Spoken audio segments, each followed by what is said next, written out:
Sebetulnya nggak pernah mendengar soal bandar, tapi saya ada market maker.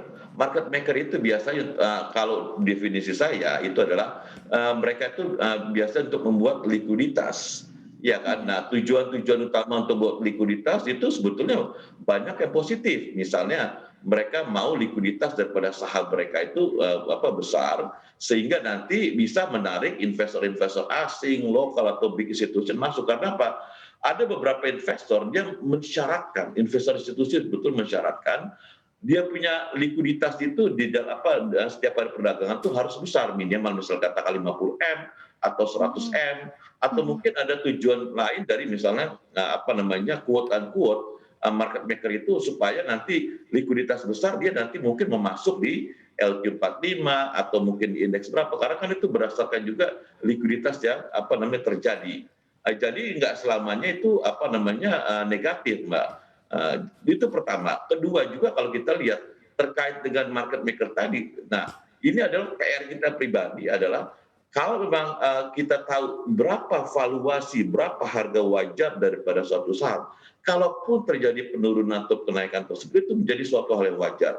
Nah, Mhm. biasanya yang teriak-teriak itu turun di akhir sesi itu adalah swing trade atau day trade atau short term trader. Tapi kalau investor itu jangka menengah panjang, mereka tidak terlalu pusing sebetulnya dengan Mmm. hal-hal seperti itu. Lalu yang bisa juga terjadi adalah memang untuk saham-saham yang boleh dikatakan market cap-nya kecil. Nah, itu mungkin biasanya jika mereka juga ingin dalam arti positif meng-create itu tadi likuiditas supaya tadi dia makin besar, Mbak. Karena ada beberapa investor dia nggak mau masuk ke saham itu kalau hanya likuiditas itu kecil. Itu jadi Mhm. Mhm. not necessary negatif. Lalu selanjutnya kenapa bisa terjadi turun naik pas pre-opening maupun Iya, pre-closing? pre-closing. Itu karena apa? Itu karena kan beberapa pihak juga ingin dia ada yang ingin membentuk chart. Jadi kelihatan tuh naik dan ya ada semacam dinamika Iya. karena terus terang beberapa emiten tuh dia ingin ada dinamika di dalam Mhm. pergerakan harga sahamnya. Jadi mereka butuh investor retail supaya ada dinamika dari harga. Kalau memang rata-rata pegang institusi yang jangka menengah panjang itu saham biasa diem aja, nggak ada gerakannya. Dan itu sebetulnya nggak begitu bagus juga gitu loh. Oke. Artinya market makers ini sebetulnya butuh investor retail gitu, Pak Edwin? Ya, sebetulnya butuh investor retail dan kebetulan sekarang hampir sekitar 90% investor Indonesia ada investor retail, which is itu mereka biasa punya short term view. Biasa itu tadi day trade, swing trade mungkin paling lama sekitar 3 hari. Ya itu tadi bagus untuk dinamika. Tetapi juga sebetulnya dengan adanya cukup besar pemain investor retail saat ini 90% dari 4 juta itu, ya kita harus memang siap-siap bahwa market itu sangat volatile karena nature daripada investor retail atau short term.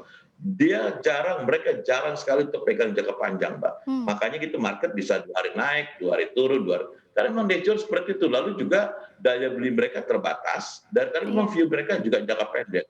Nah, seperti itu. Kalau sudah tahu seperti itu psikologis investor retailnya artinya, balik lagi tadi pre-opening dan pre-closing yang memang, lebih mengedepankan volume yang besar gitu, jadi harga yang match, kemudian juga, cepet-cepetan gitu ya. Apakah ini artinya adil untuk investor retail atau seperti apa? Kalau saya sih sebetulnya kita sebagai investor nggak terlalu yang untuk jangka panjang, Mbak, ya, itu Mhm. sebetulnya nggak terlalu pusing. Lalu juga kalau untuk jangka pendek sebetulnya mereka udah bisa ngelihat untuk short term trader ya kan mereka udah ngelihat menggunakan chart mungkin sekitar untuk 1 menitan, 10 menitan atau 15 menitan, mereka udah ngerti pola daripada satu saham. Nah, itu juga Oke. mereka biasa sudah mempelajari tersebut. Kalau memang itu PR itu dikerjakan oleh investor, oleh trader tersebut. Mereka udah paham kok seperti apa. Iya, Karena kalau betul. memang kita biasa di market, kita udah bisa melihat behavior daripada suatu saham. Kalau memang kita fokus Mmm. memperhatikan saham tertentu. Ya, jadi tinggal bagaimana kita meresponnya gitu ya Pak Edwin. Nah, udah ada beberapa Ya, pertanyaan yang masuk ke Instagram CNBC Indonesia. Kita lihat apa aja pertanyaannya dari Sobat Cuan yang tadi katanya banyak yang pedih ya karena jadi korban dibantingnya harga di pre-poning atau pre-closing. Dan Sobat Cuan bisa mengajukan pertanyaan lewat kolom chat yang ada di www.cnbcindonesia.com/tv. Ini dia yang udah masuk dari @oki_mustakim. Bagaimana kita tahu bahwa bandar atau market makers tadi ya bahasanya sedang bermain-main di suatu saham atau emiten. Kemudian pertanyaan kedua dari @dwininta WDIST, seperti apa sih contoh permainan harga saham di awal perdagangan atau pre-opening? Nah, menarik ya pertanyaannya, kita bahas satu-satu bersama dengan Pak Edwin. Kalau kita nggak mau terjebak permainan para market makers ini gitu, seperti apa sih sebetulnya tadi pertanyaan Oki, kita tahu bahwa bandar atau market makers tadi lagi mempermainkan harga suatu saham? sederhana melihatnya ya, kita perhatikan misalnya pola trading daripada suatu emiten, ya kan suatu saham. Kalau misalnya dia udah cukup lama, misalnya katakan sekitar sebulan 2 bulan tuh gak ada volume, ya atau mungkin 6 bulan sebelum itu gak ada volume, tiba-tiba ada volume.